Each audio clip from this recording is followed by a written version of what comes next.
Hey, what is up guys, MKBHD here, and if there's one thing that's consistent in tech throughout the years, it's iPhone hype. In fact, I'd say that's probably the number one question that I get in real life most often. I mean, there's obviously, what do you do with the extra tech? And what phone should I get? And do you play basketball?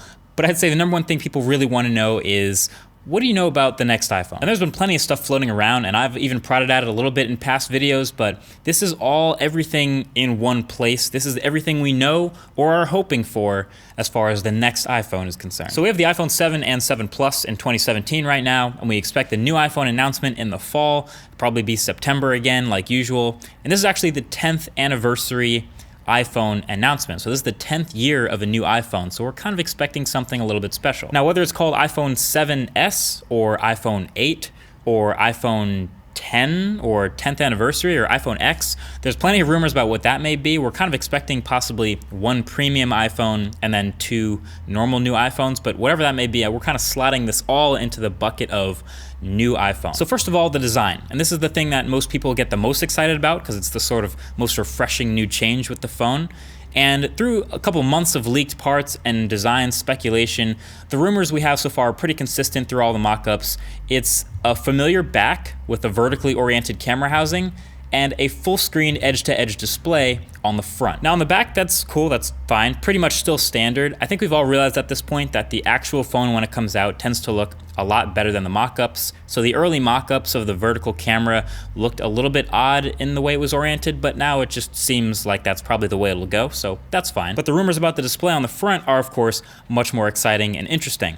First thing is the display panel type. We're actually really expecting to see an OLED display in the next iPhone. Finally, it will be the first one. All the previous iPhones have had LCD displays, which are fine, but an OLED display has plenty of benefits, including pitch black, deep blacks, higher contrast ratios. We have awesome displays from Samsung with really high brightness, and you of course have battery benefits. OLED displays are great. And then of course also being edge to edge, you have the advantage of fitting a much bigger display in the same exact body size. So you could see a display as big as 5.8 inches corner to corner in the same body size as the iPhone 7 Plus. As far as resolution goes, I would love to see Quad HD, but knowing Apple, I kind of expect to see 1080p again on the larger display, just as far as how thin they tend to make the phone, how small the battery usually is, and what their bias seems to be. So I'd expect 1080p again. But then of course that brings us to the home button, because you of course have to do something different with the home button if you want to have an edge-to-edge display. Obviously you look at all these rumors and mock-ups, there's no home button or fingerprint reader on them, at least visibly. That's the question. So there's three options here, and the rumors in the past couple months have been flip-flopping between these three options, even in the past couple days, because no one really knows yet, and Apple may even have recently been making that decision. But option one is home button and fingerprint reader underneath the display glass. Option two is home button underneath the display glass, fingerprint reader somewhere else, on the back side maybe. And option three is home button underneath the display glass and no fingerprint reader.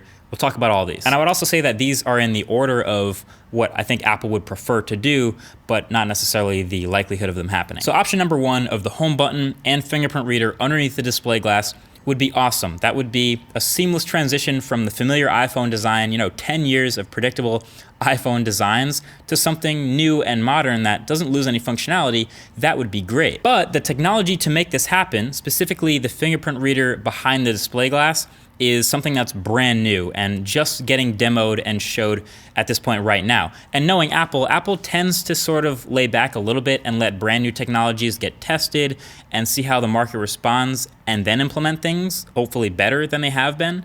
And this isn't really something they have time to do if they want to implement this fingerprint reader right now. Qualcomm is the latest one I've seen. They've done a demo of a fingerprint reader underneath display glass. It can apparently read through the entire display. It can read through metal. It can work underwater and in all types of different scenarios. It's ideal and it's awesome, but it's a little bit slower than Touch ID, which is blazing fast, obviously.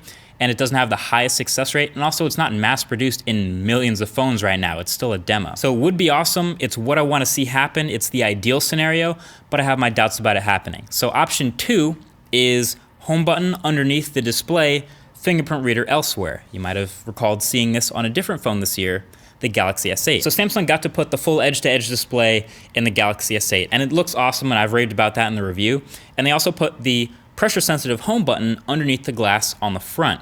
For all we know, they may have wanted to also do the fingerprint reader there, but didn't have that technology available to them. It was a couple months ago, so they put the fingerprint reader up here on the back of the phone. Now, Apple pulling that move would obviously mean now you need to put that fingerprint reader on the back, which means a different design and a little bit of a different schematic that we haven't seen yet. Doesn't look quite as good in my opinion, but obviously that has to remain an option if you don't get that technology. And the other way to do it is option number 3. If you don't want an awkward placed back fingerprint reader, or if you just can't stand having it in the middle where it is on the Pixel, then you do no fingerprint reader at all. You still have the home button at the front, but then you have other biometric ways of scanning, a face recognition or iris scanner or some other way to log into the phone.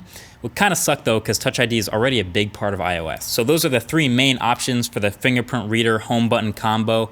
Again, it's not really sure what exactly is going to happen at this point. I kind of wish I knew. You already know what I want to happen. The ideal is the option number 1, but that we'll see. So those are the major big hitters, but there's a couple other little things to consider that are really exciting too. Number 1 to think about is wireless charging. No iPhone has ever had wireless charging. A couple other phones have, which are really nice.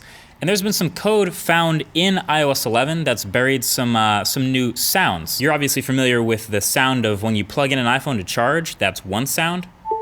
There's now a new sound file in iOS 11, and I'll link to the video below so you can listen to them over and over again. That sounds way more futuristic. Sounds like this. That's got a wireless charging vibe to me. So obviously wireless charging doesn't work through metal, so if you have wireless charging on the next iPhone, that also confirms that it will not be a fully metal-backed phone. It could be partially metal, or it could be no metal at all. It could be glass like the back of the Galaxy S8. But I think as far as Apple's mission of reducing and removing ports on the new iPhone, if you're gonna get rid of that last port on the bottom, wireless charging has to be a thing. Obviously the specs will be new. It's usually the most boring part, but also most powerful part of the new iPhone. We can probably expect Apple A11 chip, 3, maybe even 4 gigs of RAM. It'll be the fastest iPhone ever, obviously. And it turns out fast charging through USB Type-C is also very likely, which doesn't mean that the next iPhone will be USB Type-C. It actually just means that the brick that you plug into the wall, similar to the MacBook Pro charger, will have USB Type-C, and then in the box you get a USB-C to Lightning cable to plug it in. And then the new cameras could do a lot more with depth sensing abilities this time around, which would be helpful for number 1, portrait mode, could improve that a lot significantly, and also number 2, help out with ARKit and all the augmented reality applications, which have been blowing minds so far. And then colors.